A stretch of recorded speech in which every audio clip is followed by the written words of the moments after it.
Joining me now is our political commentator, Willie Jackson. He never stops talking, so now's your chance.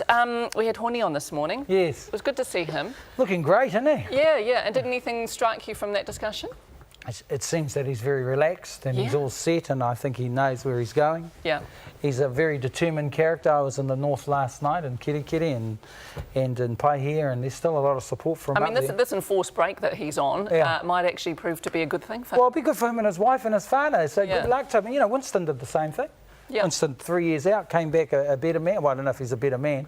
I'll find out tomorrow night in New Plymouth. I have a big debate with him over Māori seats. But certainly more determined, eh? Yeah, I have to say in terms of the year, for me, that's one of the big disappointments, to see him leave Parliament like that. And, well, two things, him leave Parliament and also the Māori Party down to one seat. It's not what we fought for many years ago. Well, not that long ago, actually. 10 years ago, we all went on a hikoi and we wanted a Māori Party and we wanted a united Māori voice. So seeing Hone Harawira leave Parliament and the Māori Party with one seat, one electorate seat, not good for Māori politically. Yeah. And he's not ruling out working with Kim.com again. What do you think of that? Yeah, well, I think that's interesting. It's just a shame they didn't make it happen, because they could have made it happen, but it was the dumbest. How could they have made it happen? Well, you know, 4 or 5 weeks out from the election, they were polling 4%. And then anything that could go wrong, went wrong. Georgina Bayer, Pam Corkery, you know, everything. And, you know, Hone having a car crash, everything went wrong.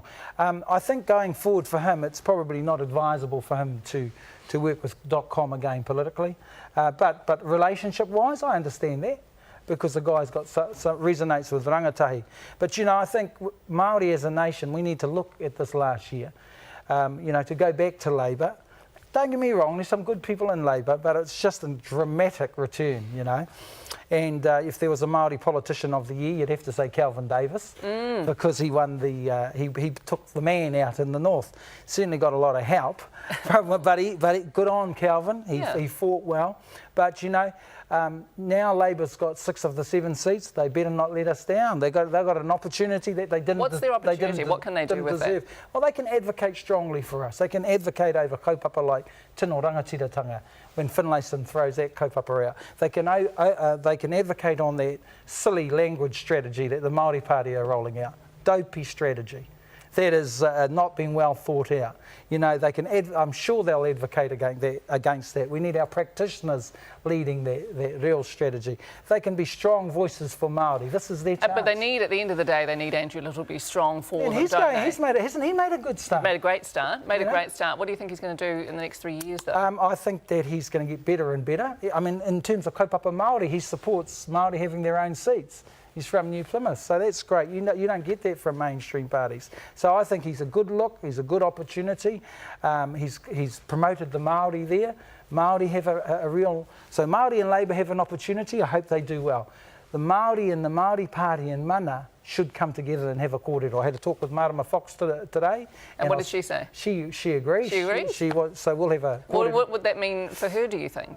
Might mean that she might win a seat, because, you know, the reality is if you have one voice, one person, whether it's a Marama Fox, like Hone Harawira, if he's the only Māori candidate in the north, he wins. But do you think that she is actually interested in the idea of being mana Māori? Yeah, well, if you can't come together, come to an arrangement, because it would suit a Marama if she was the only voice down there, or the other candidate who was Te Hamua, who was the other candidate.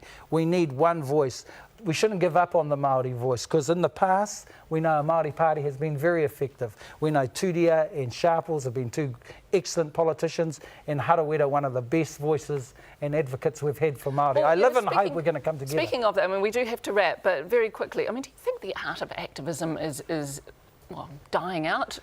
We just don't see the Hone Harawiras anymore out there, do we? Or the Tariana Turias? You might see a rejuvenation now, a return from Mr Harawira, because it'll be an exciting Waitangi Day now, knowing that Hone's not in Parliament. I mean, what's he going to get up to this Waitangi Day? Yeah, that's right. It's going to be fascinating to watch. You know, I think that he'll always be an activist, but one thing with him, he's a responsible one.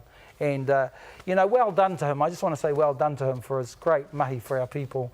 And hopefully he will return in 2017. And that's where we have to leave, and hopefully we'll return to next year. Well, hopefully, time will tell. Hopefully, or we'll be sleeping in on Sundays. That's right. Kia ora, you have a good Christmas. Yeah, you too, really.